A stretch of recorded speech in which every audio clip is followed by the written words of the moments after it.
¿Es posible la educación inclusiva? Con la participación de Elena Gastón, profesora del Grupo Acedo 11, Juan José Moreno, portavoz del PSOE de la Asamblea de la Comunidad de Madrid, Agustín Alcocer, área de Educación de Podemos de la Comunidad de Madrid, Luis Carlos Pérez, profesor y director de instituto, representando a Ciudadanos. Moderador, Julio Salvador, de la Mesa de Diversidad Funcional del Distrito de Arganzuela. Una hora que a nadie le apetece, ¿no? Pero bueno, lo que hay, lo que nos ha dado la organización y no tiene más solución. Voy a presentaros a las personas que se han ofrecido a participar en esta charla coloquio. Aquí a mi izquierda está Elena Gastón, es profesora de apoyo de 11, lleva toda la vida trabajando con alumnos ciegos y deficientes visuales y me imagino que es la que va a poner la parte más técnica de la charla. A mi lado Juan José Moreno, portavoz del Partido Socialista en la Asamblea de la Comunidad de Madrid, y Agustín, que por cierto no me acuerdo del apellido, Agustín Alcocer, que pertenece al área de Podemos de Educación, también de la Asamblea de Madrid. Hemos invitado a todos los partidos políticos porque entendíamos que los foros son, y así están concebidos, como transversales, en la que participan en todo tipo de partidos y todo tipo de ideologías, pero parece ser que Ciudadanos y... ¿Me dejas un segundo? Perdona. Es que, bueno, perdón un segundo. Es que estamos esperando a Tomás, que venía, pero es que venía, que sí, es el que tiene algún problema. Tenemos un compañero de la agrupación, Luis Carlos, que es director del instituto, y si nos importa, como lo mucho, y hasta por Ciudadanos, ¿vale? Vale. Pensando si llegase Tomás, pues ya hacemos un... De acuerdo, pues que suba si quiere. Sí, muchas gracias. Perdón, porque es que estamos teniendo que hablar con Tomás y... Vale, sí, eso lo dije. Gracias, Luis Carlos.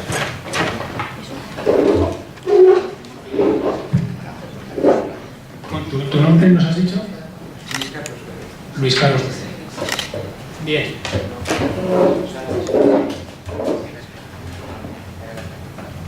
Entonces lo que os decía es que, bueno, pues parece ser que Ciudadanos sí, que no había atendido nuestro llamamiento, el que no ha dicho ni sí ni no, sino todo lo contrario, es el Partido Popular, ¿no? Bien, antes de empezar, yo me gustaría hacer una pequeña introducción, y posiblemente es que a algunos os hayáis hecho la pregunta de por qué el título de la charla de hoy. ¿Es posible la educación inclusiva? O sea, como una pregunta. Yo a este respecto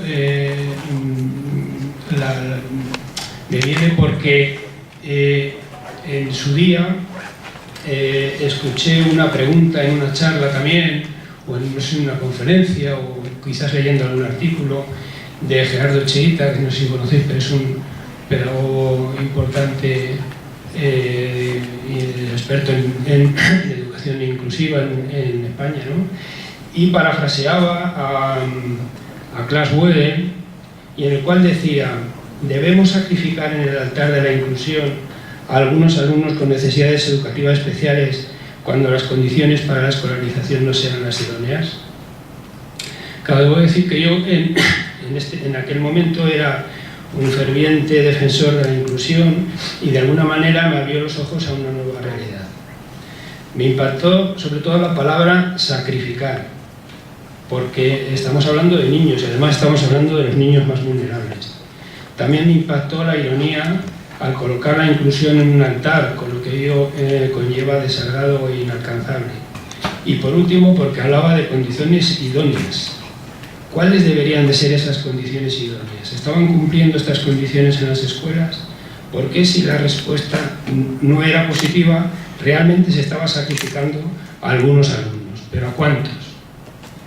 Debo decir que esa frase sigue martillando mis oídos, y por ello hoy vamos a tratar de averiguar algunas de estas incógnitas.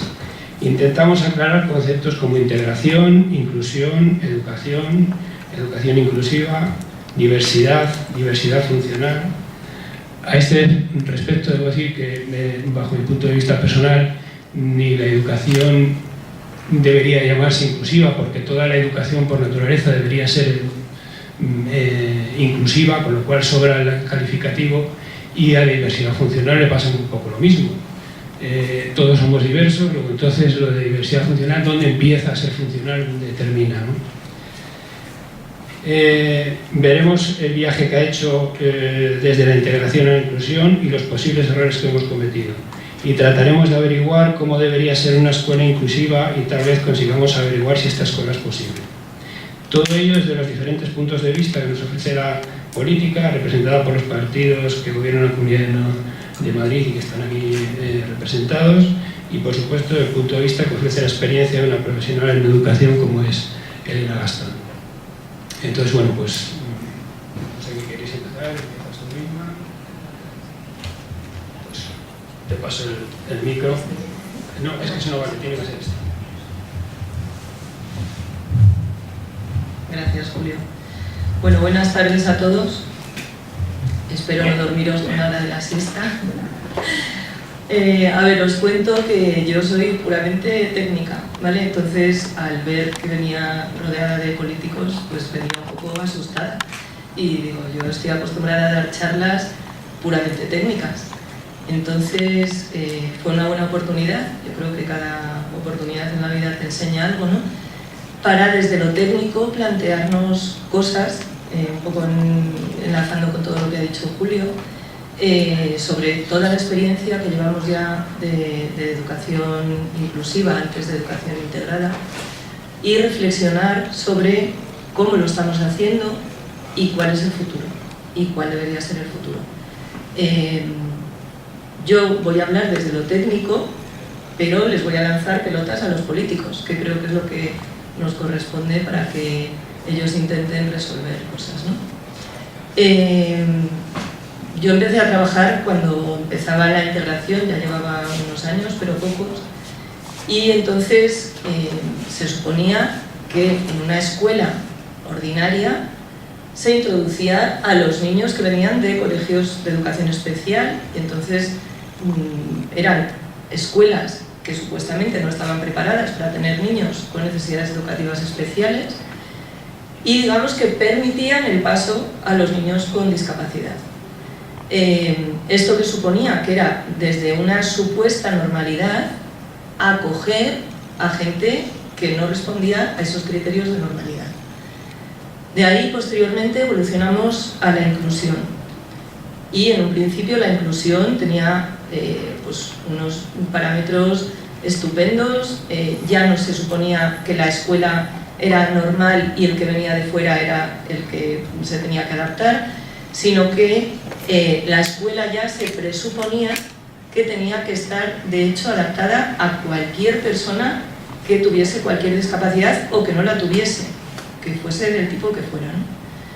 Esto se dijo así, se planteó así, e inicialmente, puesto que cada uno tiene sus necesidades, se pusieron recursos para poder acoger en una escuela toda la diversidad de población que había. ¿Cuáles eran esos recursos? Bajar la ratio, tener más profesores de apoyo, adaptar las metodologías y contar con las asociaciones y con las organizaciones de apoyo a la discapacidad. Julio me preguntaba, ¿lo estamos haciendo bien? Y claro, esto me ha hecho a mí reflexionar después de tantos años, ¿no? Y creo que lo estamos haciendo fatal. Pero no lo estamos haciendo fatal desde la escuela, lo estamos haciendo fatal como sociedad. Yo llevo todos estos días pensando qué es lo que estamos haciendo, ¿no? Y lo que estamos haciendo es generar una sociedad absolutamente individualista, en la que cada uno busca su felicidad como si la felicidad fuese algo que está en un sitio y a lo que todos tenemos que correr. Yo veo a los jóvenes desaforados buscando, no se sabe muy bien qué. Y en esa búsqueda lo que estamos haciendo es no mirar al otro. Nadie mira al de al lado. Claro, si eso que es lo que estamos haciendo en la sociedad, lo trasladamos a la escuela, vuelve a ser lo mismo. Y volvemos a una inclusión muy negativa, porque tenemos a todos los niños con necesidades educativas especiales dentro de una escuela donde muchas veces se les ignora, muchas veces se les rechaza y en cualquier caso no se les mira. Y esa es la realidad que yo estoy viendo desde hace unos años. Por eso decía, desde lo técnico voy a lanzar pelotas al tejado de los políticos, porque algo tenemos que hacer para cambiar esta sociedad, algo tenemos que hacer para cambiar la educación, y eso lo tenemos que hacer entre todos. Y para mí el primer paso es mirar al otro. Mirar al otro, y mirar al otro sin una posición de superioridad, porque ese es otro de los conceptos que para mí ha estado equivocado en la integración y en la inclusión. En la integración se suponía, o detrás había como yo soy el normal y tú vienes a mí desde la no normalidad, ¿no? Entonces yo, que soy normal y soy superior en eso a ti, pues te voy a ayudar. En la inclusión ya parecía que todos éramos iguales, pero esa no era la realidad. Se seguía pensando que éramos unos pocos los que teníamos los conocimientos para ayudar a esos otros que queríamos que fuesen iguales que nosotros, pero seguíamos viéndolo desde una posición de superioridad. Creo que ha llegado el momento de respetar de verdad la diversidad y que cada uno, desde su diversidad, diga lo que necesita. Yo estoy harta de, como profesional, de decir a los padres lo que necesita el niño, de decir al niño lo que necesita, de decir al otro profesional lo que necesita. Pero vamos a pararnos a mirar y a escuchar qué es lo que el otro cree que necesita. Es verdad que nosotros como técnicos y como profesionales tenemos un conocimiento que puede ayudar al otro, pero puede ayudar al otro cuando sienta la necesidad. Cuando nosotros vemos algo que de verdad es importante que el niño consiga, que el niño tenga, o que el otro, sea niño o no, tenga, y veamos que él no siente la necesidad, lo que tendremos es que utilizar nuestra inteligencia para ver la forma de generarle esa necesidad, pero basta ya de imposiciones en la escuela y en la sociedad. Entonces, desde lo técnico, ¿qué es lo que podemos hacer y qué es lo que en nuestro grupo de trabajo, que es el grupo Accedo en la ONCE, que se dedica a investigar y a buscar la accesibilidad tecnológica en la escuela, estamos haciendo y podemos hacer? Pues una cosa que consideramos que es vital para que realmente las personas puedan estar bien en su entorno es que el entorno sea accesible y que la educación, por tanto, sea accesible. Desde que salió la clasificación internacional de la funcionalidad y la discapacidad, se habla mucho de cuándo se considera que alguien tiene discapacidad y cuándo no, y se compara una discapacidad en distintos entornos. Y una misma discapacidad puede ser, y valga la redundancia, discapacitante en un entorno y no en otro. Si alguien viene aquí en silla de ruedas y queremos que suba a este estrado por esta escalera, su discapacidad se hace absolutamente evidente. Si él tiene una rampa para poder subir sin ninguna dificultad, no existe tal discapacidad. Por tanto, tenemos no solo que respetar la diversidad funcional, sino mirarla, escuchar y plantear qué necesidad tiene cada persona. Para nosotros, como os decía, la accesibilidad es vital y trabajamos porque los niños que actualmente están inmersos en la tecnología tengan no solo las herramientas que les hagan posible esa accesibilidad, sino porque los programas que vengan en esas herramientas sean ya de por sí accesibles. Porque al final, ¿qué es lo que quiere uno en la educación? ¿Qué es lo que buscamos en la educación? Buscamos que la persona sea autónoma, que la persona se sienta útil para la sociedad, que la persona sea feliz. Y si le estamos todo el rato dando las herramientas, pero imposibilitándole que esas herramientas las utilice porque no haya accesibilidad, lo que estamos es evidenciándole más la discapacidad. Entonces, en la inclusión, o en el concepto que ahora se quiera poner en la educación, que me da igual, lo que se tiene que tener en cuenta es eso, O sea, no poner más trabas y no, intentando ayudar al otro, ponerle más piedras en el camino, que es lo que estamos haciendo en muchos casos. ¿Qué cosas hacemos nosotros? Investigar para ver cómo se puede hacer accesible la educación. En nuestro grupo de trabajo nos dedicamos especialmente a la tecnología, pero yo me voy a referir un poco en general a todo, ¿vale? Cosas que necesitamos hacer: tener una nueva mirada hacia el niño, hacia la discapacidad. Yo, como trabajo en la ONCE, claro, voy a hablar especialmente de la ceguera, ¿no? Hasta ahora, los materiales de los niños ciegos eran muy diferentes a los materiales de los niños que ven. Y eran los propios maestros de apoyo los que, en colaboración con los padres, con los colegios, tenían que generar materiales un poquito más accesibles. Entre otras cosas, estaban los libros en braille, ¿no? ¿Qué pasa con el braille? Que supone una barrera hacia los demás, pero a la vez supone una necesidad y un derecho de las personas ciegas a utilizarlo. Entonces, al pensar en la educación inclusiva, ni podemos pensar en eliminar el braille, ni podemos pensar en que los niños que no son ciegos acepten el braille de por sí. Tendremos que buscar las vías de hacer el braille o cualquier otra herramienta o cualquier otro código que necesite cualquier persona atractivo a los demás, y que aquello que en ese momento es una barrera se convierta en un facilitador de la comunicación. Entonces, un proyecto que hemos hecho en la ONCE ahora mismo es crear una nueva metodología de aprendizaje, de alfabetización, más allá de aprendizaje, de alfabetización en braille, con materiales realmente inclusivos, que son útiles para el niño ciego, pero también para el niño que ve, útiles para cualquier niño con otra discapacidad, que pueden ser compartidos con profesores que no conocen braille, con padres que no están todavía familiarizados, que son divertidos. El niño necesita divertirse, y que respetan el deseo del niño, el deseo de aprender, de jugar, de innovar, y desde la concepción de que lo que nosotros amemos será lo que amemos. No hay nada para un niño mejor que un adulto al lado que se divierta con lo que está haciendo con él. Y desde ahí podrá aprender, y desde ahí podrá incluirse. Por tanto, necesitamos buscar materiales que normalicen. Lo que normaliza es el entorno, y lo que normaliza es la actitud. No normaliza a la persona con discapacidad, no normaliza la persona sin discapacidad, normaliza todo lo que hay alrededor. La tecnología ahora mismo es parte de los procesos, como os decía, y a eso se dedica nuestro grupo, ¿no? A evaluar materiales, a generar materiales accesibles y a asesorar sobre la accesibilidad.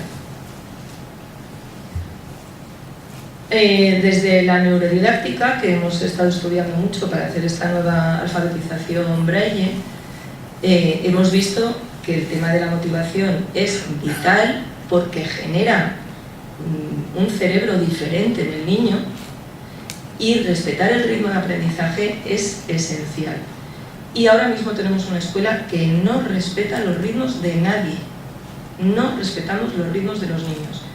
Estamos con la autoridad de los libros de texto y de las editoriales por encima de nuestras cabezas, y lo que manda aquí es el objetivo que hay que cumplir en la lección tal para el niño, como si todos fuesen iguales, ¿no? Y no respetamos el ritmo del niño.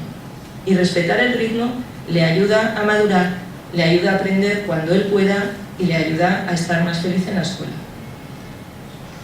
Y cuando os decía antes, cuando veamos que no hay deseo en la familia, que no ven la necesidad de algo que nosotros como profesionales sí que vemos claro, no imponer.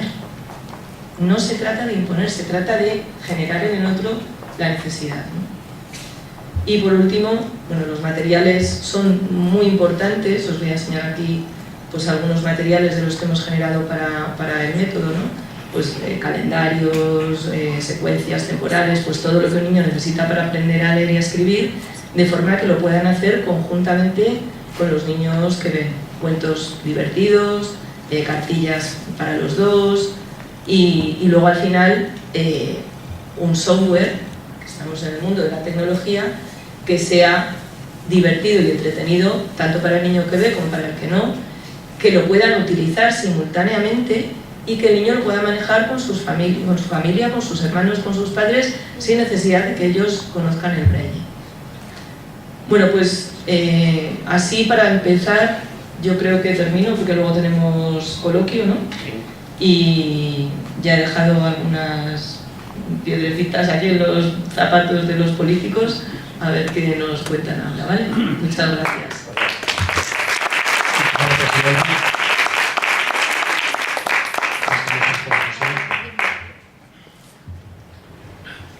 Pues nada, muchas gracias por estar aquí, muchas gracias por invitarnos a pasar este rato hablando un poco de la educación inclusiva, que mira que hay muchísimos problemas de agujeros negros en la educación en Madrid, que este probablemente sea al menos el más preocupante. Dejarme que empiece con algunos meros datos, probablemente los conozcáis, especialmente si sois gente del sector, pero no pasa nada por repetirlo, ¿no? Antes de la última edición de PISA incluía un índice de inclusión social que medía el grado con el que los centros acogen estudiantes de diferentes perfiles socioeconómicos. Bueno, pues con ese índice Madrid tenía el más bajo de todas las comunidades autónomas, España tenía un índice bastante bajo, pero Madrid tenía el más bajo a gran distancia de la media y uno de los más bajos. En la última edición de PISA este índice ya no se incluye, pero incluyen los datos con los que se calculaba. Y de hecho permite calcular otros índices. Y de hecho hace relativamente poco salió un informe de la Universidad Autónoma de Madrid que, usando esos datos, pues calculaba dos índices internacionales estandarizados y reconocidos: el índice de Borard, que lo que mide es la uniformidad de las aulas, y el índice de aislamiento. Bueno, pues los dos índices están disparados en Madrid. El titular, con razón, fue: Madrid es la región más segregadora de Europa. De hecho era la segunda. Hungría creo que era más segregadora, y por supuesto la región más segregadora de toda España, porque los dos, insisto, estaban disparados. Yo traduzco estos índices, por no dar detalles técnicos que probablemente no volvieran a todos locos. Eso significa que en Madrid 4 de cada 10 niños tendrían que cambiar de centro para que la proporción de los estudiantes en los colegios reflejara la población madrileña. Fijaros, 4 de cada 10. A esto le añadimos el hecho, ya no solo de la cantidad de dinero que se ha perdido, pero lo voy a concentrar en algunos datos. Pues han perdido, dicen los sindicatos, en torno a 7.500 profesores con la crisis. Si hacemos caso a lo que dice la consejería, que no nos lo creemos ninguno, ni los sindicatos, ni nadie en las aulas, si sumamos lo que prometen que han recuperado a lo largo de estos años, salen 1.200, un escaso 20%. Eso creyéndonos lo que dicen ellos, que no es verdad, porque la mayor parte son sustituciones, son bajas, no son profesores de verdad, son profesores que sustituyen a otros que ya están. Pero creyéndolo, ellos mismos reconocen que no han recuperado más allá del 20% del profesorado, ¿no? Pero si nos centramos en la educación compensatoria de atención a la universidad, se estima que se han perdido más de 2.000 plazas, y de esas se han recuperado prácticamente nada, muy poquito de todo ello, ¿no? En educación compensatoria, de hecho, se ha reducido el presupuesto un 60% en la escuela pública, un 60%, lo han dejado prácticamente escuálido, ¿eh? Y cada año volvemos a encontrarnos con que hay una nueva bajada en educación compensatoria. También estiman las entidades especializadas que de los aproximadamente 20.000 niños, 20.000 alumnos diagnosticados con necesidades educativas especiales, 3/4 están en centros públicos. Pero recordar que en Madrid no llega al 60% de la escolarización de alumnado en centros públicos. Comparar 60% de escolarización, 3/4, 75% de niños con necesidades educativas especiales. Es decir, que los chicos con necesidades educativas especiales están concentrados en la educación pública. También el 16% del alumnado de origen extranjero está en la pública, y la concertada el 16% de su alumnado en la pública es extranjero, y en la concertada solo el 7%. Es decir, de nuevo estamos viendo que se está llevando hacia la pública todas las cuestiones que entienden ellos que son problemáticas. Otros entendemos que sería riqueza, pero que ellos entienden que no son problemáticas. Y además, tampoco en todos los centros públicos. Están en los centros públicos no bilingües, porque los bilingües están bastante salvaguardados de toda esta gente que, insisto, está calificada por ellos de gente, de alumnos muy problemáticos. Se ha hablado aquí de que todavía existen en muchísimos centros escolares de Madrid barreras físicas que es una cosa que es increíble y que además, por cierto, desde noviembre está prohibido por la ley, es decir, que según la ley ya no debería de existir ninguna barrera física en ninguna entidad pública y por tanto en los centros educativos, pero sigue siendo así. Cuando este año propusimos en los presupuestos tener una partida específica para trabajar en la accesibilidad de los centros, pues desgraciadamente se nos dijo que no por parte del gobierno del PP, pero se nos dijo que no por quien apoyó esos presupuestos, que fue el Grupo Parlamentario de Ciudadanos. ¿Qué ha hecho el gobierno de la Comunidad de Madrid en estos 3 años de legislatura en pro de la educación inclusiva? Bueno, uno, decir que son muy inclusivos. Eso gratis, decirlo gratis, ¿no? Pero segundo, solo han trabajado en un decreto del que no conocemos todos los detalles, porque solo hay una memoria explicativa, pero que básicamente, digamos, todo su esfuerzo se concentra en decir cada centro tiene que tener un plan de actuación para la educación inclusiva, lo cual nos parece estupendo que los centros tengan ese plan, pero no se trata de yo arrincono a los niños en los centros y ahora haz un plan para ver qué haces con ellos, sino tener un plan global, tener un plan de esta comunidad, tener un plan que diga cómo vamos a atacar el problema de la inclusividad en esta región, ¿no? Esto ya lo decía Gracián cuando decía el saber más práctico consiste en disimular. Bueno, pues esto lo practican a la perfección. Nosotros pretendíamos que en los presupuestos hicimos una propuesta de incluir un plan de inclusión y atención a la diversidad, que por cierto, que tampoco es que en esto fuéramos muy originales, es una propuesta que nos hizo llegar Save the Children, o sea, que Save the Children nos dijo, esta comunidad necesita esto, y nosotros le dimos forma y lo pusimos en marcha. Bueno, desgraciadamente tampoco se aprobó por parte de la Cámara por el voto en contra del PP y Ciudadanos. También hablamos de la necesidad de hacer una evaluación de todo el sistema educativo por su inclusividad, cosa que por cierto es lo que está proponiendo la UNESCO y tiene un documento magníficamente hecho sobre las directrices para hacer esa evaluación, para trabajar en todo ello. Tampoco se ha hecho nada. Afortunadamente hay alguien que se ha tomado la iniciativa y tenemos que estar plenamente agradecidos a ellos, que han sido los ayuntamientos de esta región. Los ayuntamientos de esta región, ahora vamos a poner 6 meses, empezaron 8 o 10 meses, quizá un año, empezaron a trabajar en una iniciativa legislativa de los ayuntamientos. Es una idea completamente novedosa porque la iniciativa legislativa popular en Madrid tiene 2 partes, una dedicada a la iniciativa popular, es que cualquier asociación puede proponer un texto legislativo y tiene que alcanzar 50.000 firmas, pero en un periodo de tiempo muy corto, y la otra posibilidad es darle la iniciativa legislativa a los ayuntamientos. Tienen que ser 3 ayuntamientos de más de 50.000 habitantes o 6 ayuntamientos de...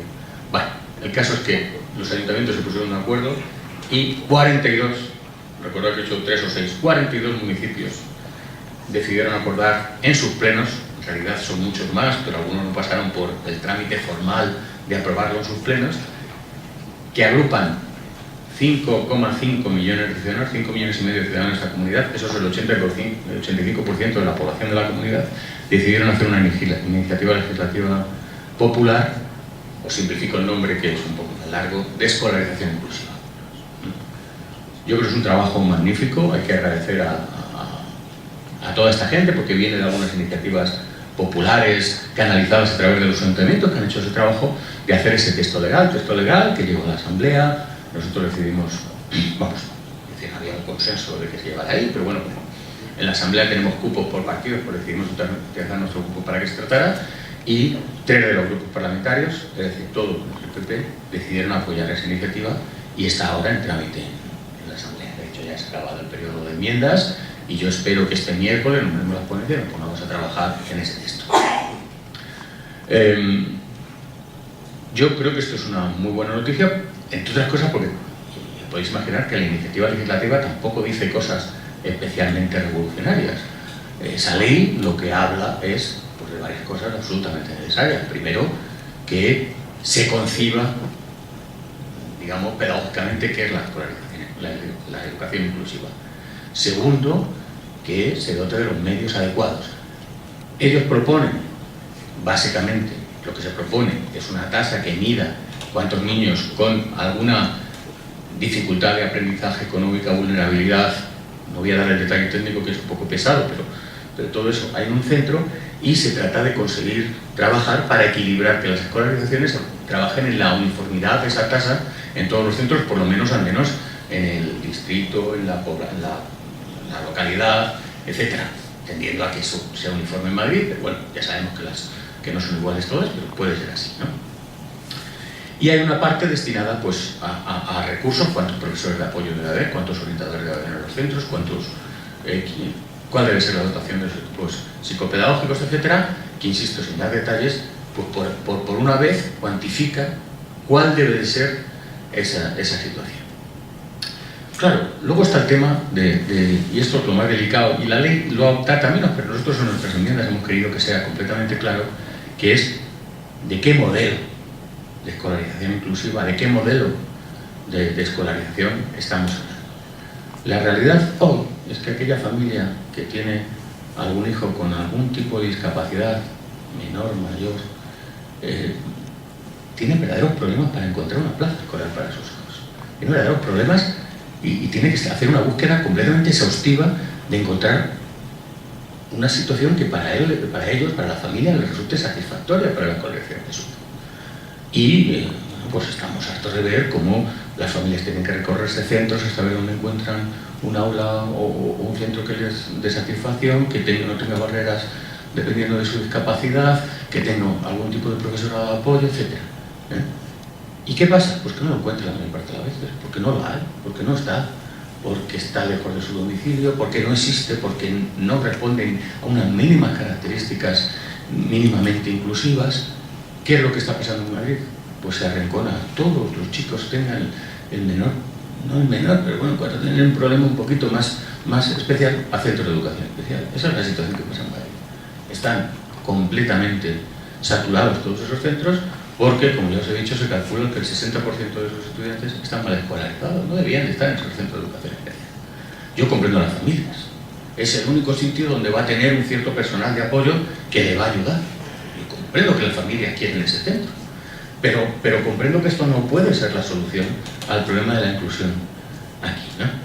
De hecho, nosotros lo tenemos claro y en este sentido somos completamente idealistas. Idealistas que, por cierto, es reflejar la ley.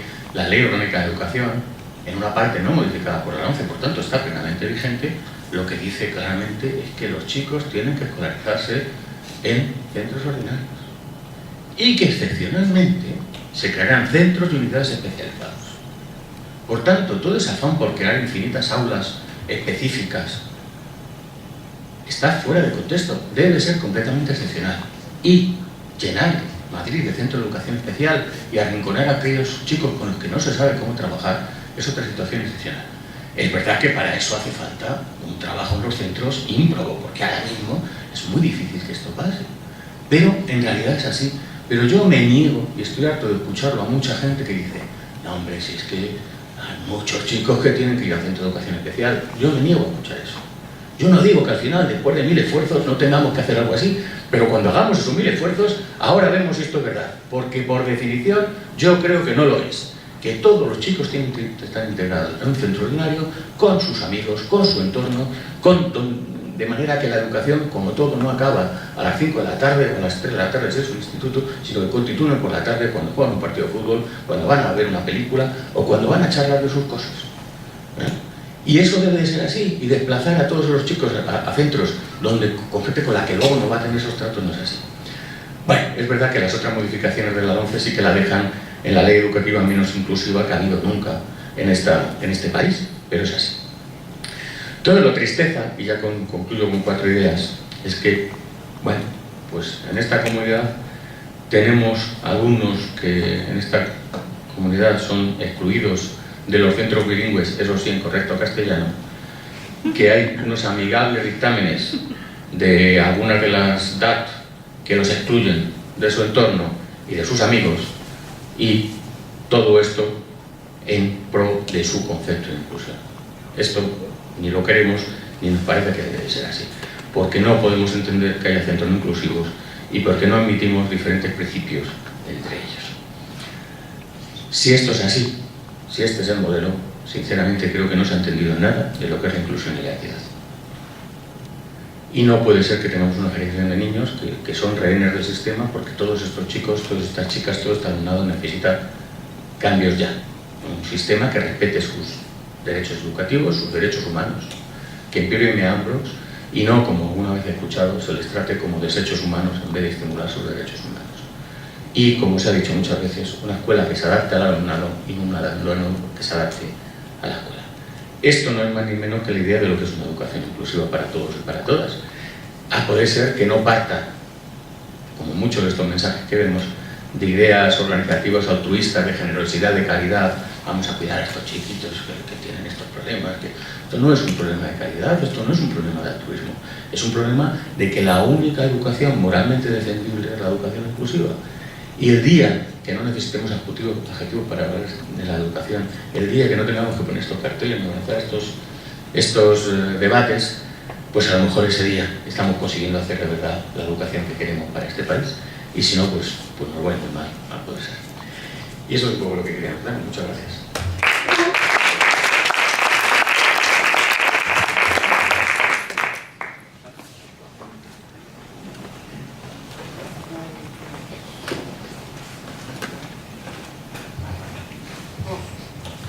Bueno, pues buenas tardes y muchas gracias a la organización, en primer lugar por el evento, por el acto, que es fundamental, y por contar con la colaboración tanto de profesionales como de representantes de los partidos políticos. En primer lugar, quiero disculpar la presencia de Beatriz Galeana, que es la diputada portavoz del área de educación y, por tanto, diputada por Podemos. Yo represento simplemente a un grupo de educación inclusiva que llevamos trabajando, un grupo de profesionales, aquí hay algunos compañeros más, Javier, Ángeles y otras compañeras y compañeros, que venimos trabajando desde hace 2 años sobre aportar ideas en el tema de la educación inclusiva. Tengo que decir, por tanto, que no somos políticos en el sentido de que formamos parte de la Asamblea, somos profesionales, pero bueno, vinculados al área, como insisto, al grupo parlamentario de Podemos en este sentido, y que bueno, y que la conclusión de estos dos años de trabajo ha sido una reciente proposición de ley sobre la equidad y la educación inclusiva, que acaba de entrar en la Asamblea, que bueno, se ha emitido para ser debatida y que evidentemente, junto con la iniciativa legislativa de los ayuntamientos, la cual también desde un principio hemos estado apoyando para que entraran, pues yo creo que son 2 marcos jurídicos que tenemos aquí ahora en la Asamblea de Madrid, y que bueno, a ver lo que somos capaces, lo que son capaces de hacer los diputados y las diputadas para intentar sacar un marco de ley que evidentemente asegure la educación inclusiva. Pero antes de nada, yo creo que sería importante, por tanto, a la pregunta ¿es posible la educación inclusiva?, nos preguntaríamos ¿de qué hablamos cuando hablamos de educación inclusiva? Porque yo creo que es un término que se empieza a usar mucho, pero mejor también que nos pongamos de acuerdo qué entendemos por educación inclusiva. Elena hacía antes un pequeño recorrido de lo que ha sido el devenir, de alguna manera, de la atención a las personas más vulnerables, y no sé por qué no aparece.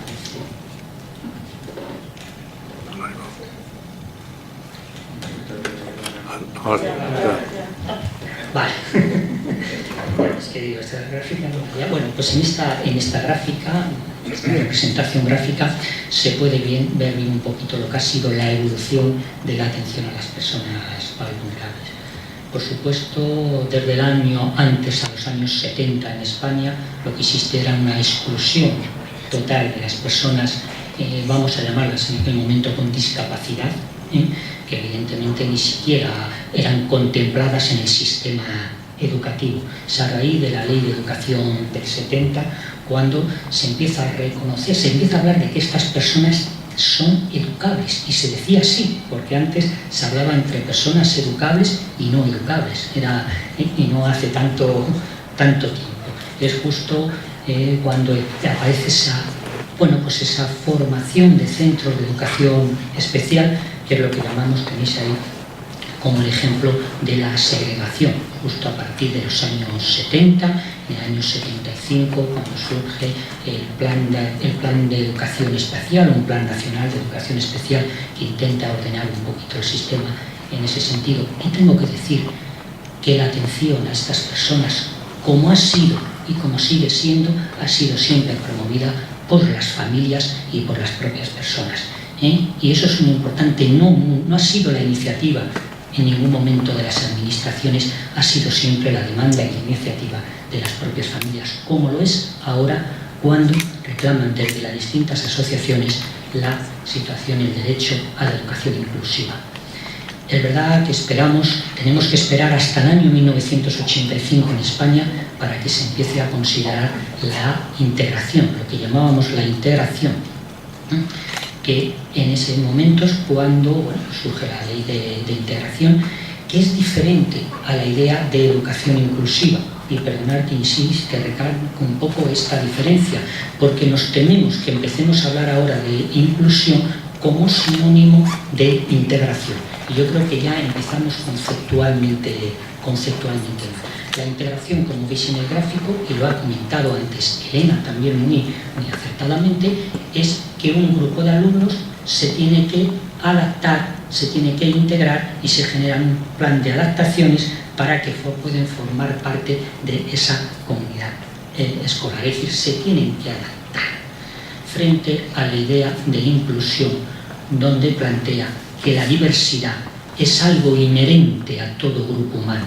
Todo grupo humano somos diversos, somos diversas, y por tanto es la institución que los acoge, es la propia sociedad la que tiene que adaptarse a esa diversidad.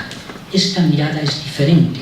Digo que es diferente porque de ahí nos vamos a plantear unas medidas u otras. En el caso de la integración, pues podemos seguir haciendo adaptaciones curriculares, podemos seguir mandando profesores de apoyo muy necesarios, pero eso solo no es suficiente para realmente hacer posible lo que llamamos la educación inclusiva.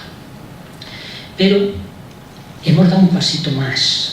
Ya la educación inclusiva no solo es un principio que fue en la Declaración de Salamanca en el año 1994, cuando se habla del principio de educación inclusiva, donde se insta a los Estados miembros a que contemplen en sus legislaciones el principio de inclusión. De hecho, nuestra LOE, y luego modificada por la ONCE, lo contempla. No es que la ONCE hubiera querido, es que era un mandato europeo y tenemos que decirlo. Pero hemos dado un paso y se dice, no, es que un principio no es solo necesario, y tenemos que ir, por tanto, al año 2008, cuando la Convención de los Derechos de las Personas con Discapacidad, como podéis ver ahí en su artículo 24, señala muy claramente el derecho a una educación inclusiva de todas las personas. Y cuando decimos todas, no hablamos de la mayoría, hablamos de todas y todas las personas. Y este convenio fue ratificado por España en abril del 2008. Yo creo que en la medida en que sigamos escolarizando alumnos fuera de los centros ordinarios, la medida que no estamos dando respuesta, estamos incumpliendo la ley. Y esto hay que decirlo porque es la Convención de los Derechos de las Personas con Discapacidad que obliga a todas las personas, porque en el momento en que se convierte en derecho ya es una obligación, mientras era un principio bien intencionado, podía o no podía hacerse. Ahora tenemos la obligación de hacerlo.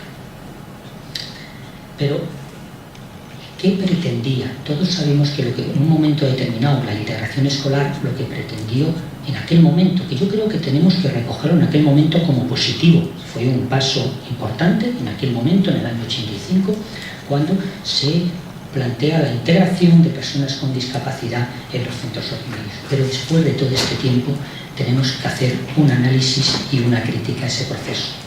Sirvió en aquel momento, pero ahora se ha convertido en un proceso de exclusión a la sombra. Y quiero decir esto porque a veces están, pero no participan. Y esto es importante tenerlo en cuenta. Por ahí la necesidad de ir avanzando en esto que llamamos inclusión o educación inclusiva.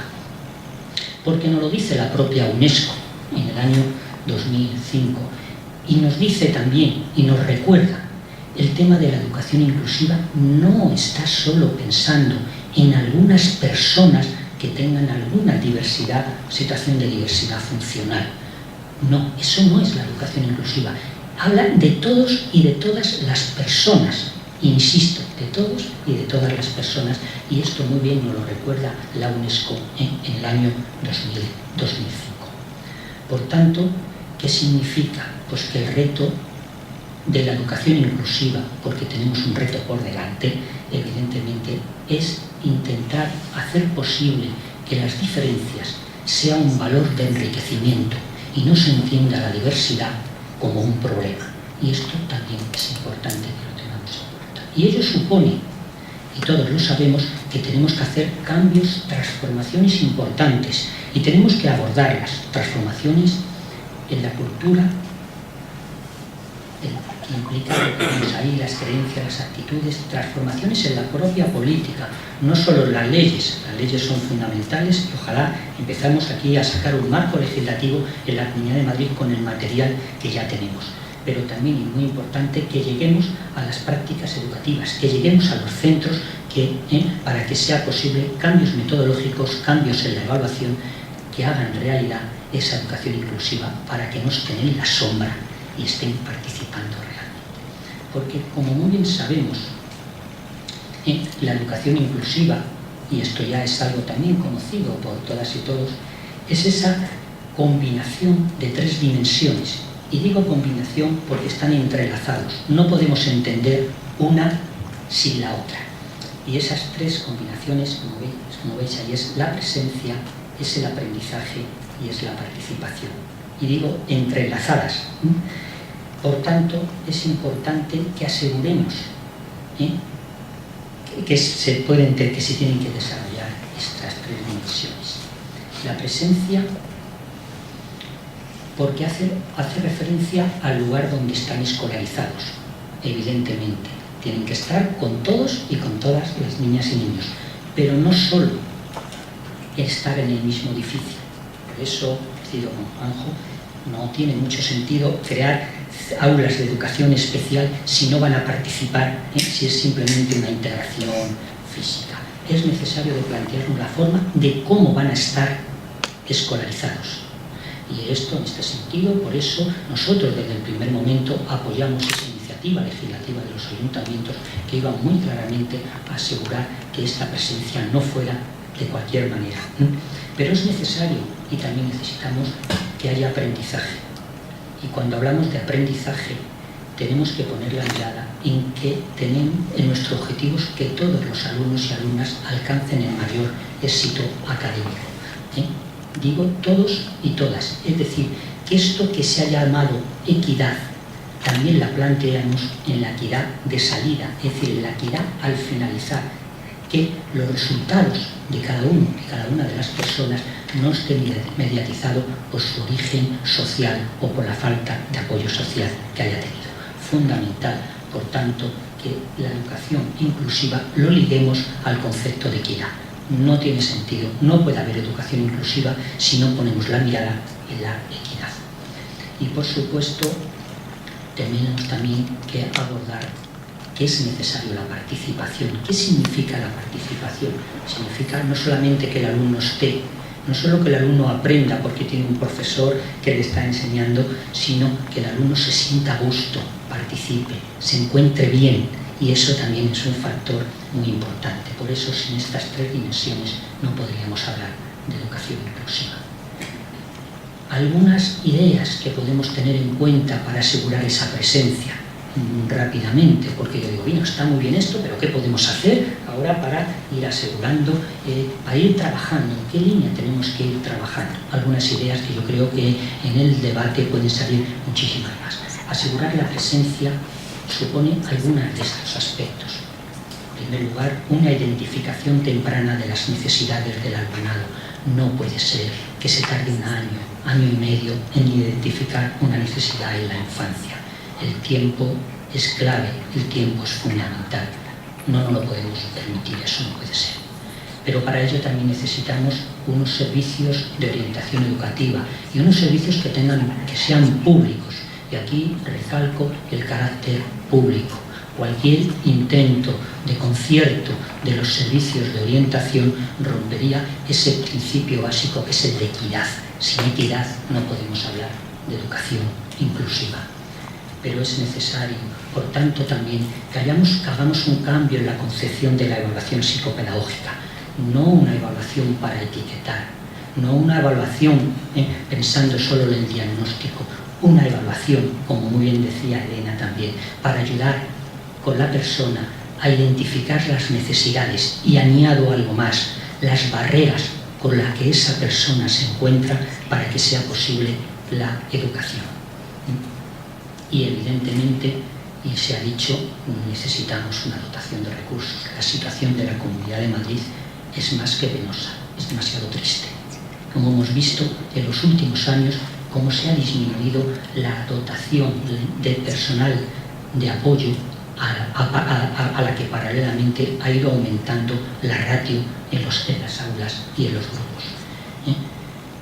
Yo tengo como dato que hace 5 o 6 años en algunos centros había un profesor de apoyo que llamamos pedagogía terapéutica. Por cierto, a ver si algún día también cambiamos el nombre, ¿no?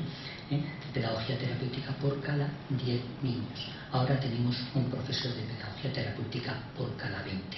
Esto es lo que ha pasado solamente en unos pocos años. Bueno, es un ejemplo de lo que evidentemente no puede seguir ocurriendo. Pero evidentemente necesitamos también tener una amplia red de carácter sociocomunitario. La escuela solo no puede dar respuesta a todas las necesidades. Y voy terminando, porque cuando hablamos también de presencia nos tenemos que plantear, ¿es necesario distintas modalidades de escolarización? Ahora mismo tenemos distintas modalidades. Alumno en localización ordinaria con apoyo para alumnos con necesidades educativas especiales, combinada, educación especial. Realmente, si hablamos de educación inclusiva, debemos hablar de modalidades de escolarización o de una sola modalidad de escolarización que ofrezca al alumno diferentes niveles de apoyo, diferentes intensidades de niveles de apoyo en función de sus necesidades. Nosotros optamos por esta segunda opción, una sola modalidad de escolarización con diferentes niveles de apoyo en función de las necesidades. Porque esto es un problema que ha pasado en la escuela, una tendencia a parcelar la escuela en colectivos. Ahora, en algunos centros hablamos y se hace una parte del lenguaje común, los ANCES, los alumnos con compensación educativa, los ARNES, los alumnos con necesidades educativas especiales, y dentro de los ARNES no voy a decir cómo es el modelo de dictamen de escolarización, que hay algunos compañeros que son orientadores y nos pueden decir, parece eso un conjunto de categorías diagnósticas que hay que poner una crucecita a ver dónde encasillamos al alumno o a la alumna. Es decir, no podemos seguir parcelando la escuela en colectivos. Esto no es educación inclusiva y podemos seguir aumentando los círculos de los colectivos que había dentro de la escuela. Por tanto, tenemos que asegurar el aprendizaje y la participación. Y cuando hablamos de aprendizaje y participación, es que hablar de educación inclusiva supone cambios también importantes en la escuela, cambios en el currículo. No es posible un currículum cerrado como el que tenemos, tan cerrado como el que tenemos. Urge un currículum abierto y flexible. Urge un currículum que ponga la prioridad en las competencias claves.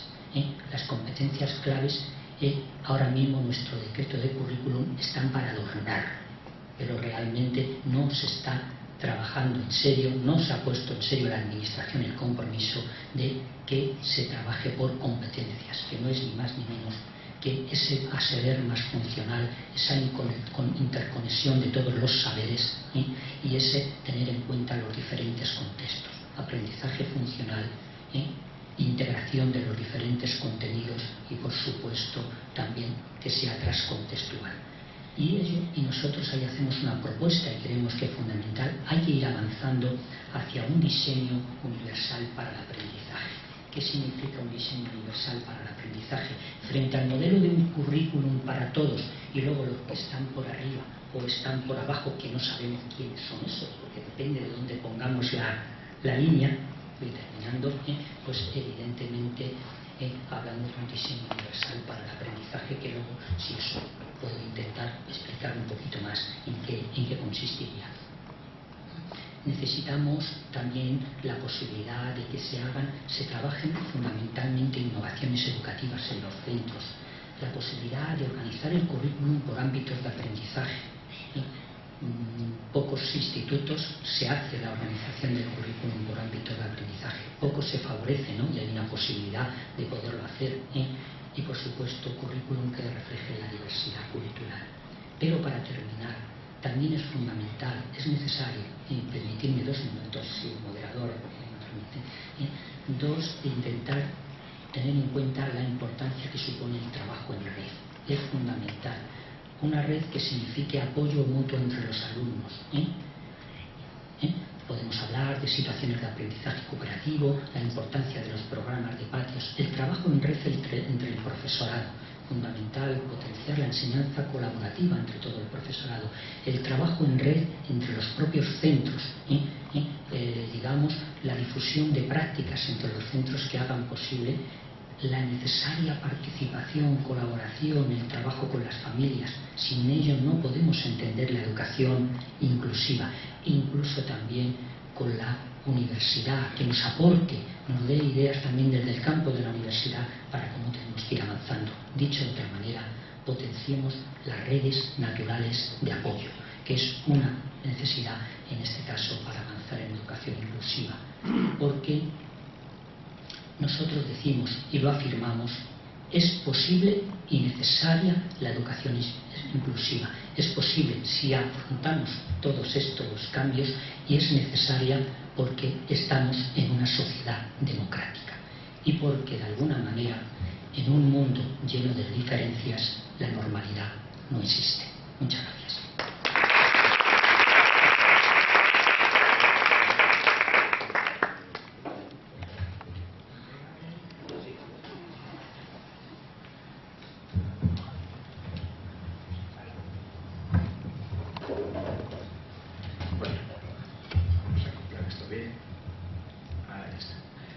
Buenas tardes a todos, buenas tardes a los miembros de la mesa, a todo el público asistente.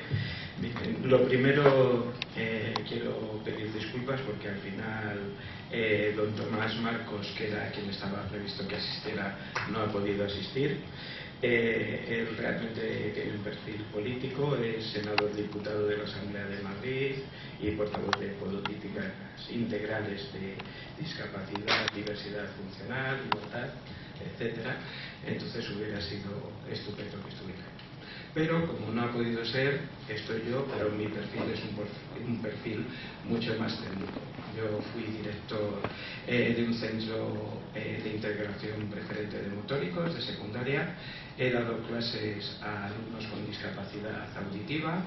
También he tenido incluso un curso, un alumno tetrapléjico, con lo cual tengo una cierta experiencia y variedad. Actualmente soy profesor de Biología y Geología en el IES Isabel la Católica de Madrid. Tengo una dilatada experiencia en el mundo educativo y he trabajado casi desde el principio con el tema de la integración. Y a diferencia de lo que ha contado la compañera, he visto un efecto positivo desde que hay integración. Sí que en algunos centros, como en el que estuve de integración de motóricos, al final a los alumnos con algún tipo de problemática, de lo que antes se llamaba discapacidad, se les acaba viendo como compañeros normales, se integran en la vida normal del centro y son uno más. Eso es un primer paso. Realmente no se llega a la inclusión, que es lo que ahora mismo pretendemos y que es lo que había que lograr.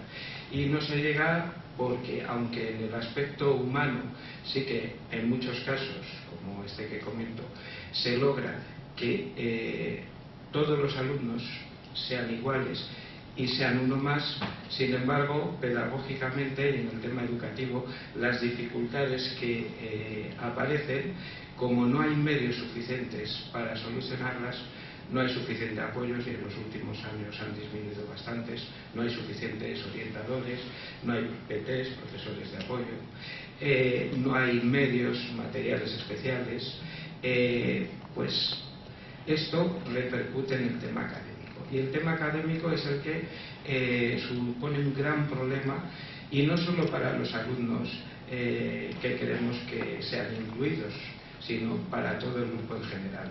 La falta de medios y el tener que lidiar con una diversidad muy grande de alumnos hace que todos ellos aprendan mucho menos, lo cual realmente es un problema, porque nuestro real objetivo y lo importante que tenemos que lograr en el sistema educativo es formar personas y hacer que estas personas, todas ellas, todas y cada una de ellas, sean como sean y tengan las dificultades que tengan, que todos las tenemos, alcancen su máximo potencial. Eso es lo que tenemos que lograr. Y eso, para lograrlo, lo que tenemos que tener es todos los medios necesarios, todos los apoyos necesarios.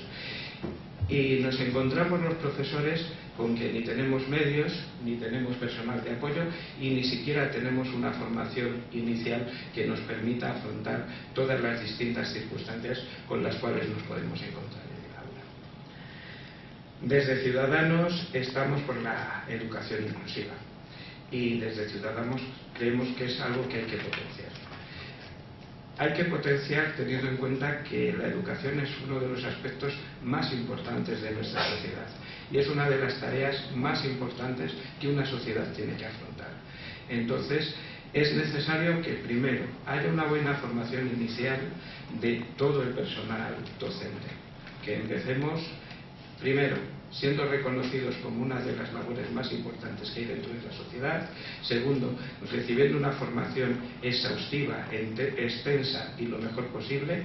Y después recibiendo unos medios adecuados que nos permitan realizar esa función con todas las garantías y con todos los recursos necesarios para que cualquiera de nuestros alumnos alcance su máximo potencial, aprenda todo lo que sea posible y todo ello en un ambiente sano, agradable y que a la vez que logra todo esto también sea feliz, que es una de las cosas más importantes que podemos desear para nuestros niños y nuestros jóvenes.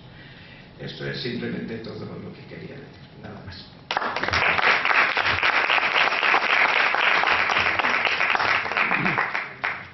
Bueno, pues muchas gracias a los cuatro.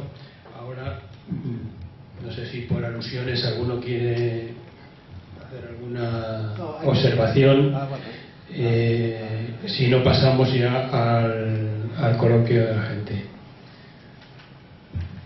Marta, ¿me pasas por favor el...? Yo creo que se oye bien, ¿no? Sí, para que se quede grabado. Vale.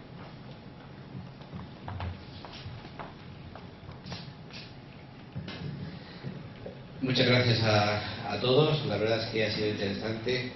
Gracias, Elena, no esperábamos menos de ti y de esa experiencia que ya tienes dilatada en todos estos años trabajando en estos temas.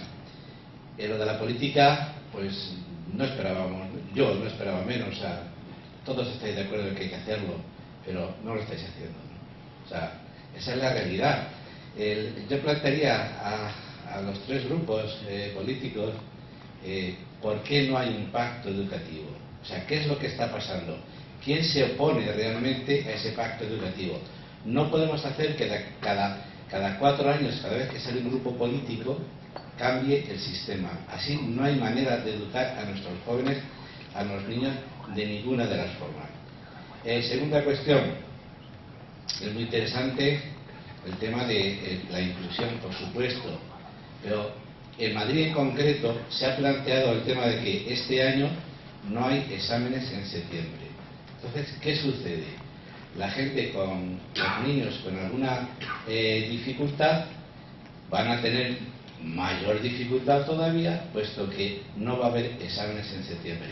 Ahora están los niños que primero, a todo correr, venga, da igual que les explique, no entiendan el temario, no importa, lo importante es acabarlo porque hay que hacer el examen ahora en junio que equivale al de septiembre. Me parece honestamente que es una vergüenza Es de los pocos sitios, Madrid, que está permitiendo esto. Alguien tendrá que ser responsable de todo este tipo de historias. ¿Por qué no se ha dicho demasiado? No sé si son los sindicatos, es la política, qué es lo que está pasando. Me gustaría a ver qué opináis al respecto. Muchas gracias.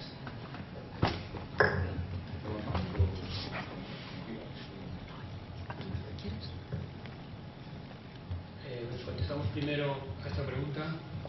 Sí, para que no se ríen mucho. Porque no... ¿Quién se atreve a responder a verdad? A ver. Estoy totalmente de acuerdo, sobre todo en lo del pacto educativo. En lo del pacto educativo, Ciudadanos fue de los primeros en proponerlo, lo llevábamos en el programa electoral, y yo incluso personalmente, mi mayor ilusión y mi mayor satisfacción sería lograr un pacto que nos permitiera tener una única ley, un único sistema de trabajo para 10, 20, 30 o incluso 50 años. Eso es lo ideal y es lo que proponemos desde Ciudadanos. Obviamente, quizás el problema es cuestiones exclusivamente políticas. Yo, como profesor y como profesional, lo tengo muy claro. Las cosas que importan es lo que he dicho antes, lograr que los alumnos aprendan y lograr sacar de cada uno de ellos el máximo. Y eso es totalmente imposible si cada pocos años cambian los sistemas de educación, de evaluación, cambian los temarios, cambian la burocracia que hay que hacer. Eso nos impide dedicar nuestros esfuerzos a mejorar la forma en que enseñamos a nuestros alumnos. Nos hacen perder mucho esfuerzo en aprender nuevas burocracias, en profundizar cada año en unas partes de nuestros conocimientos que son distintas, porque de un año a otro nos cambian las materias o nos cambian los temarios que hay en cada asignatura, con lo cual gran parte de nuestro esfuerzo, en vez de mejorar nuestra tarea docente, es adaptarnos a los cambios. Entonces, todo eso hay que lograrlo con un pacto educativo. Hay que dejar a un lado los temas políticos y partidistas y hay que pensar en el bien de la sociedad y en nuestro futuro, que son nuestros niños y nuestros hijos, que como no estén bien formados lo van a tener muy difícil. Entonces ahí totalmente de acuerdo, y por parte de Ciudadanos estamos por la labor y estamos dispuestos a hacer todo lo necesario para llegar a esto. Respecto a lo de el nuevo calendario escolar, con el tema de que no hay exámenes de septiembre, como todo, tiene sus ventajas y sus inconvenientes. Ya se intentó alguna vez y bueno, de momento, como siempre, los profesionales solucionaremos la papeleta lo mejor posible, pero no precisamente porque nos lo hayan puesto fácil y porque los políticos nos hayan dado facilidades, unas pautas claras y unos medios para poderlo solucionar. Entonces, yo confío en mis compañeros, todos somos buenos profesionales y afortunadamente no va a pasar nada grave, bien con los exámenes en septiembre, bien con los exámenes a finales de junio. Intentaremos que los chicos aprendan lo más posible y esa será la prioridad. Bueno, vamos a ver. Yo creo que a la pregunta del pacto educativo, yo creo que todos vamos a coincidir. Es necesario un pacto educativo. Yo creo que eso no es... yo creo que vamos a coincidir todos. Quizá el problema es cómo tiene que ser ese pacto educativo. Nosotros pensamos que un pacto educativo no es un pacto de partidos solo. El pacto educativo es algo que tiene que ser acordado con la conjunta de la sociedad, la comunidad educativa, las organizaciones que están muy más vinculadas al mundo educativo, que son muchas y muchos. Por tanto, es un proceso largo. Es un proceso largo que no se trata de hacerse una foto rápida para decir, hay un pacto educativo, los partidos han puesto de acuerdo en qué. Yo creo que es un proceso de participación más largo. Ahora bien, en el tema de la educación inclusiva, que nos une, ¿quedamos esperando este proceso que es largo? ¿O podemos intentar empezar a hablar de algunos acuerdos que podamos ir haciendo? Porque hay cosas, hay medidas urgentes que tenemos que abordar ya. Y no vamos a esperar a que ese pacto, que es deseado, que todos deseamos se haga para empezar a ir abordando algunas situaciones urgentes como algunas de las que aquí hemos planteado. Con respecto a la segunda pregunta, el tema de los exámenes, yo creo que la pregunta no está tanto en cuándo hay que evaluar, junio o septiembre, sino nos debemos hacer una pregunta un poquito mejor: ¿cómo hay que evaluar? ¿Cuál es el papel de la evaluación? Yo comentaba antes, cada vez más tenemos que empezar a enseñar, a aprender por competencias y por tanto también a evaluar por competencias. Ese es el debate que tenemos que hacer y por tanto nosotros nos gustaría más situar en el tema de cómo hacer una evaluación diferente, más que si es mejor los exámenes de junio o los exámenes de septiembre, que por supuesto puede haber diferencias de opiniones.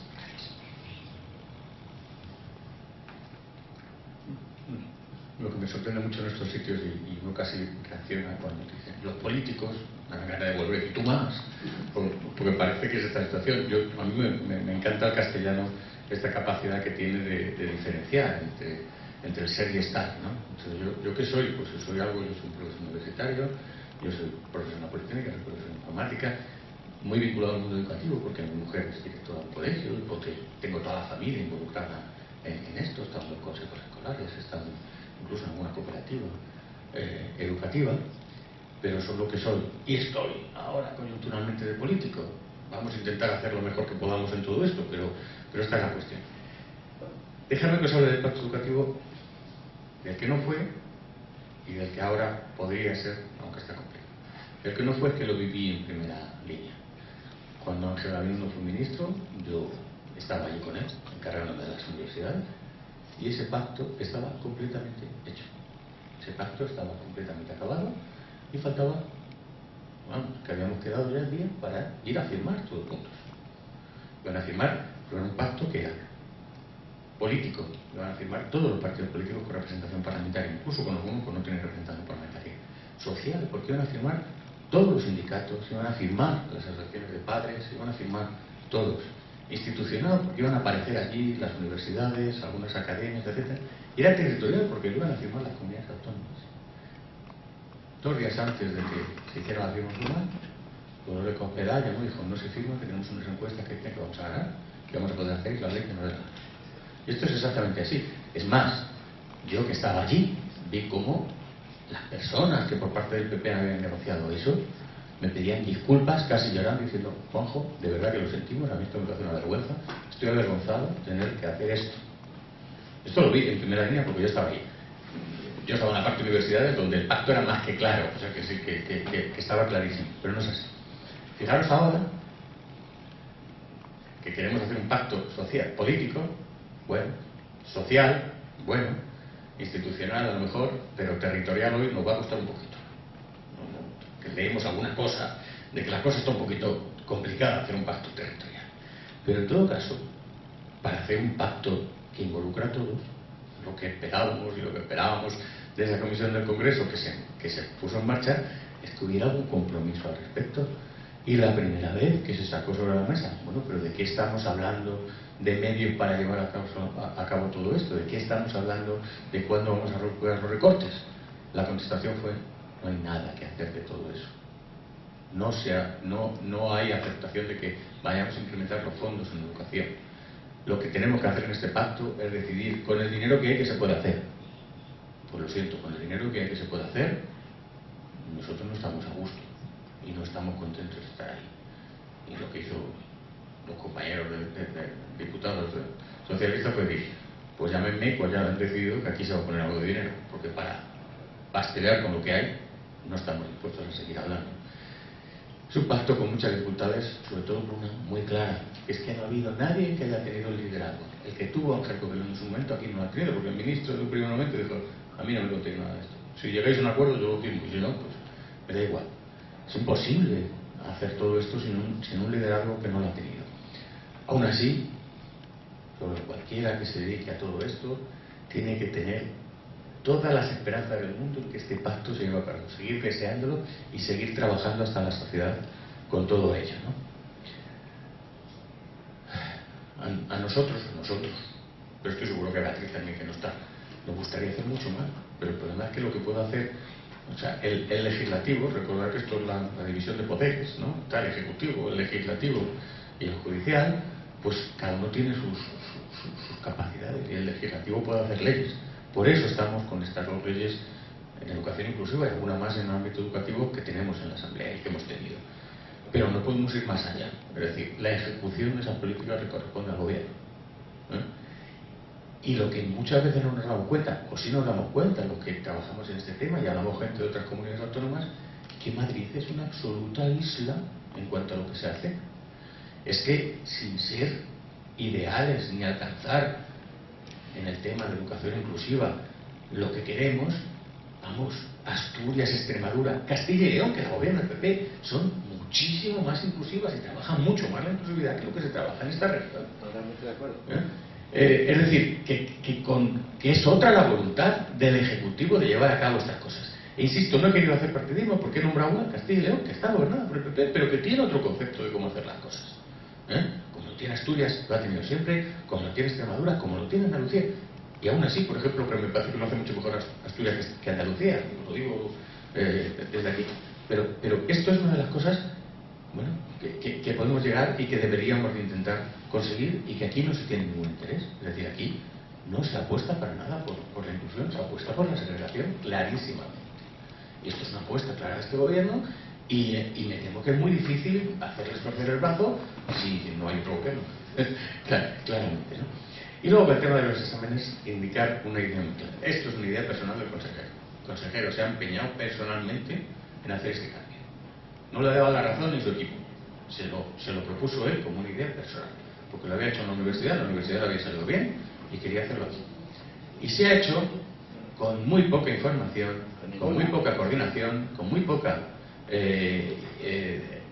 trabajo con los centros, dejando a los centros, que es su problema ver cómo resolvéis todo esto, cuando hay centros de su padre y de su madre, y cada uno tiene sus características propias, y sin ningún apoyo al respecto. Esto se ha intentado en muchas comunidades autónomas y en muchas se ha intentado con un fracaso y se ha vuelto atrás. Yo lo que no he podido entender es que si se quería hacer una prueba no se haya hecho un piloto, que me hubiera parecido más razonable, probar, a ver si esto es razonable con algún centro, y a partir de ahí, si salen bien, si se descubren cuáles son las virtudes, extrapolarlo.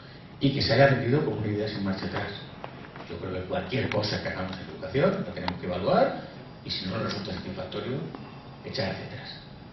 Huele muy mal, es lo que puedo decir de todo mi trato con toda la gente profesional de la educación, que nos dice, no, Juanjo, suena que va a ser un desastre.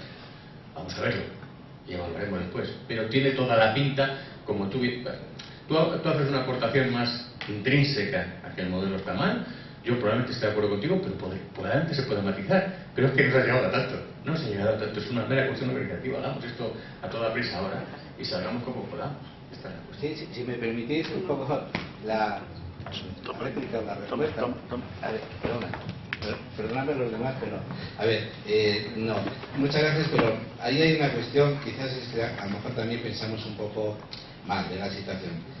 Cuando ha habido algún problema en años anteriores en el tema educativo, todos los colegios, institutos han salido a la calle inmediatamente. En esto, que yo sepa, los profesores no se han movido. Luego, quizá aquí interesados también sean parte, no digo todos, por supuesto, como alguien indicó, que hay profesionales, afortunadamente espero que la mayoría sean auténticos profesionales del campo educativo, pero los hay también que agárrate y no te metes, ¿no? Es decir, ¿qué pasa? Los profesores, ¿cómo es que no se han movido? ¿Está por medio de los sindicatos? Esto, como tú bien has dicho, huele mal. Gracias. Bernabé, yo para ampliar un poquito tu cuestión de antes, ¿no? Y por dar ideas a los políticos, pues seguimos poniendo chinas en los zapatos. A ver, tú hablas del tema de los exámenes de septiembre. Hablemos del bilingüismo. Los niños de hoy no saben decir clavícula en español. Es que van al médico y no saben que les duele la clavícula. Les duele el escudo, ¿vale? Hablemos de los exámenes de la Comunidad de Madrid. Los que se sienten evaluados son los profesores y someten a los niños a un estrés tan bestial para estudiarse lo que dicen que van a entrar en los exámenes, que se olvidan de todas las demás competencias, ¿vale? Y volviendo un poco al tema de la inclusión, todos seguís hablando de la inclusión y yo me estoy sintiendo todo el rato como si fuese una niña aquí en un tribunal donde se están separando sus padres y cada uno tira para un lado. Yo, si tuviera una discapacidad en estos momentos, y aunque no la tuviese, si tuviese que volver a la escuela, yo no querría estar incluida en la escuela de hoy. No querría estar incluida en la escuela de hoy. Si vais a hacer un pacto educativo, hacer un pacto para cambiar la educación de verdad. Y vamos a pensar un poquito en la educación antigua, con las 4 reglas básicas: saber leer y escribir, y pensar, creo que sería bastante. Y estamos en un sistema educativo en el que se va a que nadie piense, ni los alumnos, ni los profesores, ni los padres. Y creo que con enseñar a la gente a pensar tendríamos más que suficientes herramientas hoy en día. Con Internet tenemos más que de sobra. Conocimiento tenemos más que de sobra. No necesitamos saber tanto, necesitamos saber utilizarlo. Así que, por favor, para el pacto educativo, pensar un poquito en el fondo de la cuestión, no en dar pinceladas a lo que ya hay. Habría que hacer una revolución absoluta de la educación. Hola, me llamo Julián García Villalobos, llevo trabajando en educación con 44 años y vuelvo a lo de Tomás. Yo sé que el echar la culpa a los políticos parece que es tirarla fuera. No vale para mucho, eso es la verdad. Pero lo triste de esto es que desde el Poder Legislativo lo que se está haciendo es intentar crear nueva legislación sin haber cumplido ni evaluado la anterior. Somos quizá el país que más legislación tiene en educación. De reales decretos por ahí sueltos podemos hacer 1,5 metros de ellos. No cumplimos ninguno. Si en educación inclusiva se cumpliese el 10% de la legislación que hay, otro gallo nos cantaría a todos los niveles. Pero no, la legislación que tenemos, decimos, oye, esta la hicieron los otros, los de Tomás. Y chicos, vamos a hacer otra nueva. Y llegan los otros y como eso nos gusta, la amplían, la desarrollan, la sacan. Vamos a dejarnos ya de eso. ¿Por qué no cogemos la legislación que hay? La resumimos, dejamos que los profesionales trabajen y quizá a partir de ahí pues podamos sacar realmente una escuela inclusiva. ¿Cuál es la mejor escuela inclusiva?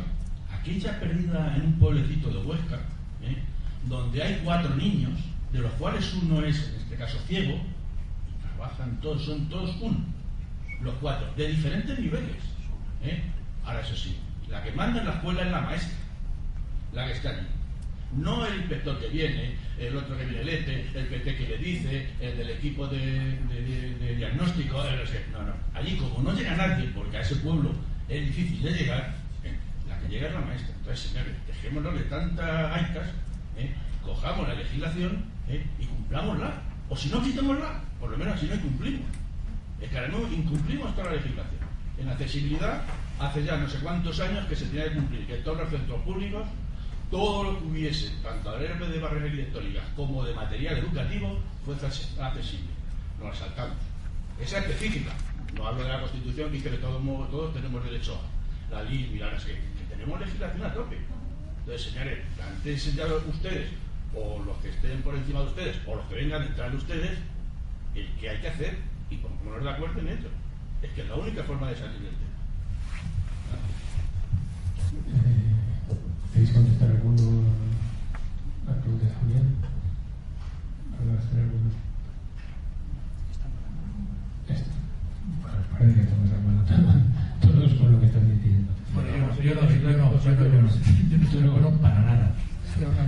Pero yo soy docente también, trabajo en un equipo de orientación y, hombre, una ley como la LOMCE es una ley segrega, ¿no? Es decir, cuando hay normativas que segregan y que permiten que se puedan diferenciar chicos por un lado y los chicos por otro, por ejemplo, pues evidentemente esas normativas no nos valen. Pero bueno, no me quiero meter en ese jardín porque no quería referirme a eso, pero porque toda ley lleva implícito detrás un modelo, una forma de entender la relación que hay al niño, cómo construye las cosas y cómo nos relacionamos con él. Y eso es muy importante, porque no podemos dejar la política que decías a un lado, es que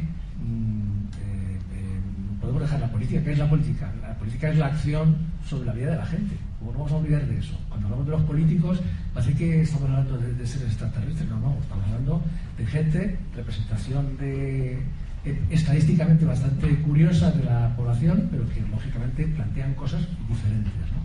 Entonces, yo quería retomar lo que tú comentaste antes, muy interesante, sobre cosas para poder hacer, ¿no? El tema de que no se respetan los ritmos de aprendizaje. Eso es fundamental, eso es esencial, esa es la clave de toda esta historia.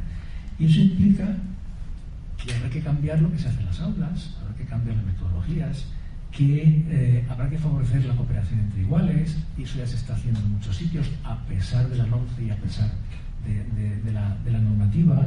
Hay muchas experiencias colaborativas.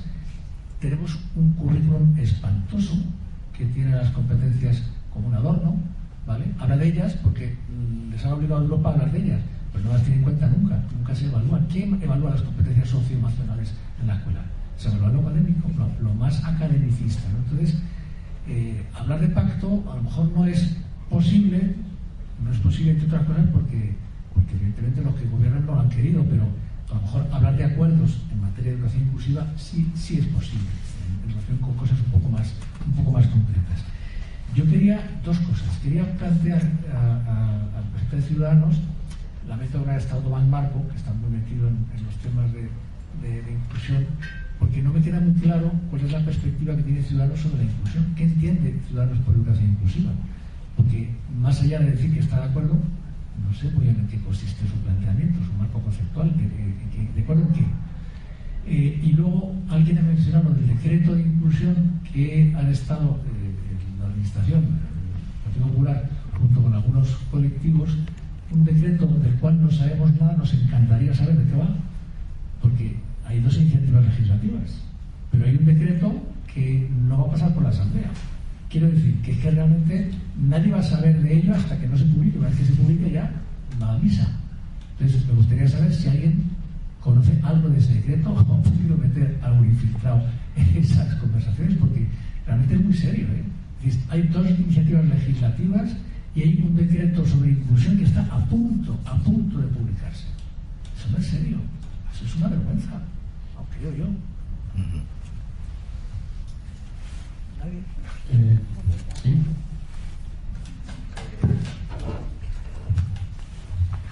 Bueno, ya os he dicho que mi perfil es técnico, las preguntas te las podría haber respondido mucho mejor mi compañero Tomás Marcos, pero bueno, Agustín ha explicado muy claramente y muy bien lo que es el modelo inclusivo, y yo personalmente estoy totalmente de acuerdo. Entonces, pues bueno, creemos que hay que ir en esa línea. Es además lo que está establecido a nivel europeo, que nosotros, si algo en lo que también estamos de acuerdo es en la construcción y en la mejora de Europa, y en lograr unos mínimos comunes para todos los europeos. Entonces, pues bueno, él lo ha explicado muy bien. Nosotros queremos que todos los alumnos alcancen su máximo potencial y lleguen a lo máximo que pueden, para lo cual es necesario unos medios, una inversión y una formación, que es lo que Ciudadanos está proponiendo, y que obviamente es totalmente necesario llegar a un pacto que ya permita de unos mínimos trabajar y ya dejar el tema de la educación en manos de los profesionales, que son los que al final tienen que sacar las castañas del fuego y somos los que tenemos que solucionar los problemas, estar en la clase con nuestros alumnos y lograr que aprendan lo máximo posible. Cuantos menos pegas nos pongan para eso, mejor.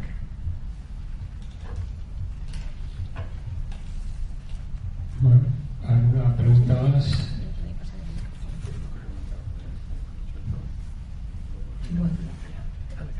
Bueno, no sabía si iba a contestar. Encantada de estar aquí también. Yo, viendo cómo está la Comunidad de Madrid, es una comunidad, muy bien se ha dicho, tan excluyente y tan segregadora, en donde tenemos no un solo modelo de educación, pues lo que podemos proponer, no es un solo modelo educativo, sino que tenemos tantos centros y todos excluyentes, tenemos centros concertados, centros públicos, centros de excelencia, centros bilingües, centros no bilingües. O sea, hay todo esto. ¿Cómo vamos a llegar realmente a que, bueno, pues por lo menos, y como bien se plantea, por lo menos que el alumnado esté igualmente repartido en todos los centros, ¿no?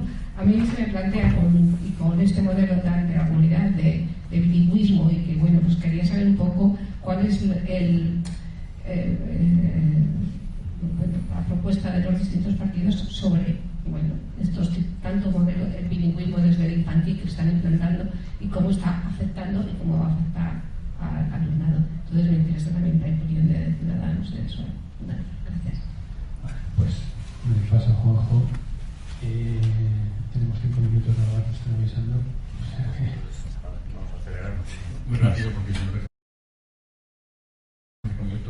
para cada uno y podamos hablar. Se ha hablado de legislación. Es que el problema de la legislación es las interpretaciones de las mismas. Tenemos una ley que dice que las ratios ya tienen que ser las que dice la ley y que tienen que ser 25 en primaria, 30 en secundaria, 35 en bachillerato, y se están incumpliendo. Lo que dice la consejería es no, lo que me obliga la ley es solo en el discurso de entrada. Es en primero infantil, en primero de primaria, y luego, claro, a la mínima, pues estas ratios se disparan. Y esa es su interpretación de la ley. Nuestro modo es completamente incorrecto, por la única manera de torcer el brazo que va contra el tribunal. Es la única que tendría.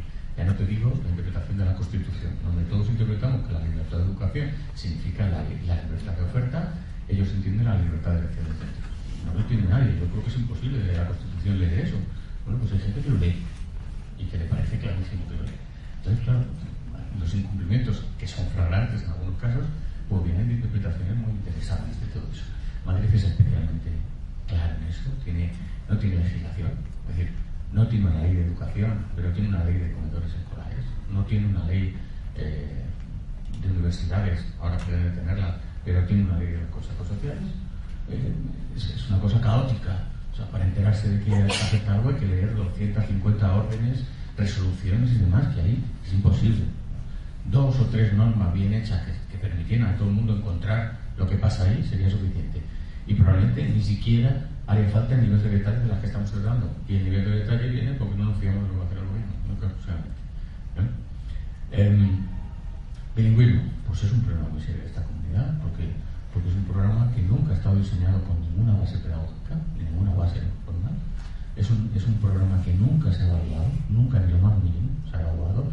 Es más, cuando la gente ha hecho intentos de evaluarlo, es sospechoso lo que sale es que es segregador, que ni siquiera el nivel de inglés que alcanzan los alumnos es especialmente satisfactorio, que probablemente para las ciencias es perjudicial, y aquí no se ha hecho nada de eso. O sea, es imprescindible. Otra cosa distinta es que cualquiera, y creo que esto vamos a decir cualquiera, pero que nosotros digamos que tenemos que tener un modelo educativo donde se alcance un buen manejo de los idiomas, que es imprescindible para la vida actual. Una cosa es eso, y otra cosa es esta cosa extraña del bilingüismo. Esto hay que replanteárselo completamente. Y luego, pues, ya que nuestro compañero ciudadano va a hablar después, en vuestro concepto yo nunca lo acabo de entender, porque yo lo único que comprendo es que a vosotros os apetece que haya minicentros de educación especial en cualquier sitio, llenar de aulas especializadas las cosas. Y esto no lo acabamos de entender, porque para nosotros esas aulas especializadas de entrada no deberían ni considerarse, y cuando no fueran más absolutamente imprescindible llevarlas a cabo. Pero llenar esto, hacer de que en vez de tener unos 4 centros de educación especial, lo que tengamos son mini núcleos de educación especial en los centros, esto no lo acabamos de comprender, porque entendemos que esa no es la idea de inclusión que requiere una sociedad como la nacional, la moderna o la madrileña. A nosotros sí que nos parece que, lo he dicho antes, la única educación posible es la inclusiva, por tanto, todos deben nacer del diseño de la inclusión, de la equidad. Como le gusta decir a Ángel Gavilán, y le robo esta palabra muchísimas veces, su concepto de calidad es equidad más excelencia. Y no se entiende una sin la otra. Si no hay equidad, no puede haber calidad. Si no hay excelencia, no puede haber calidad. Y seguro que estaba medio hablando, pero tenemos que hacer. Sí.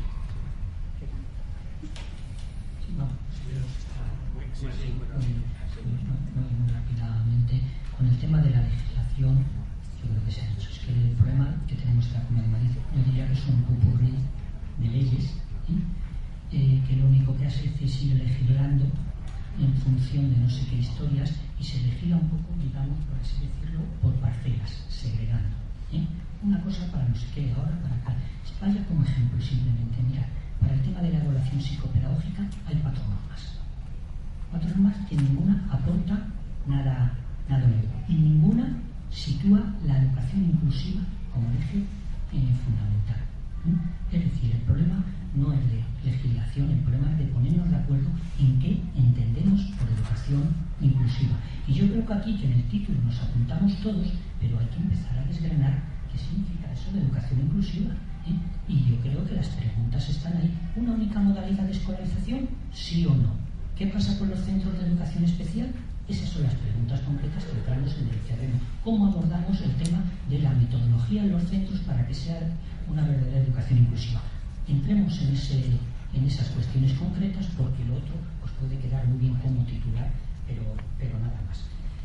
El gobierno del PP yo creo que no entiende la educación inclusiva.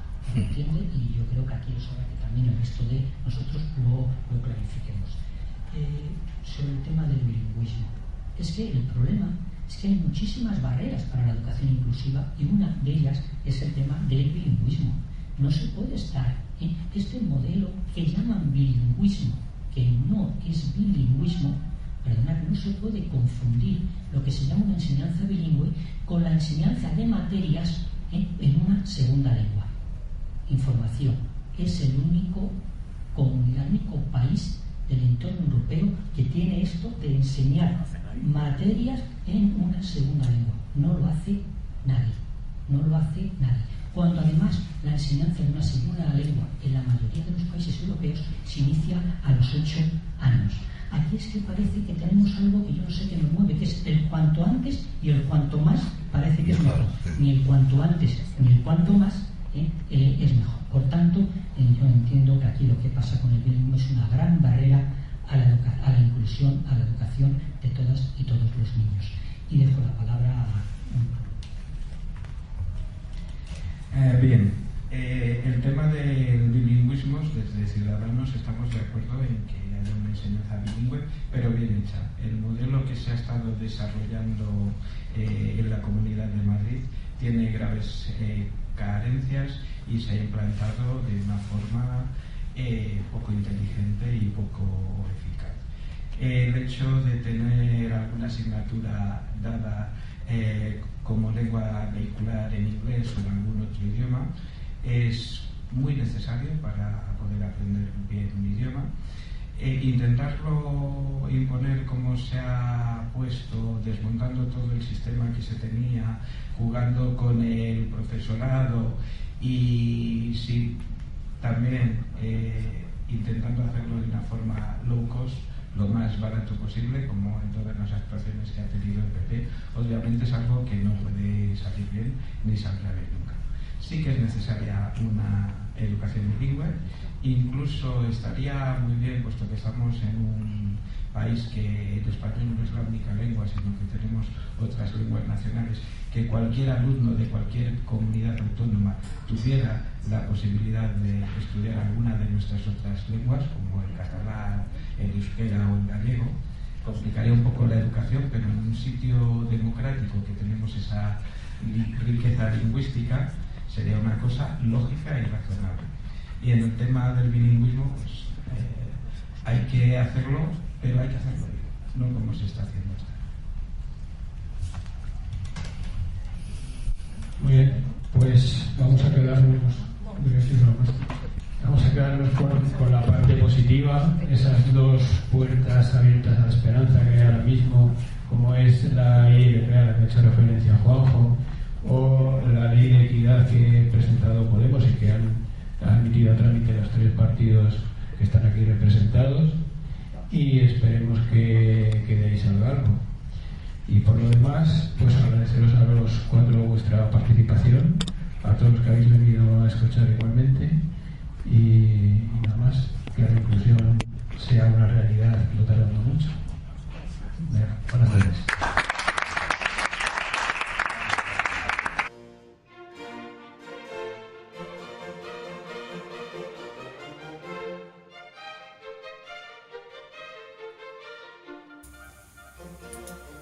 ofrecido por la Mesa de Diversidad Funcional del Distrito de Arganzuela. Coordinador Bernabé Martínez Sánchez.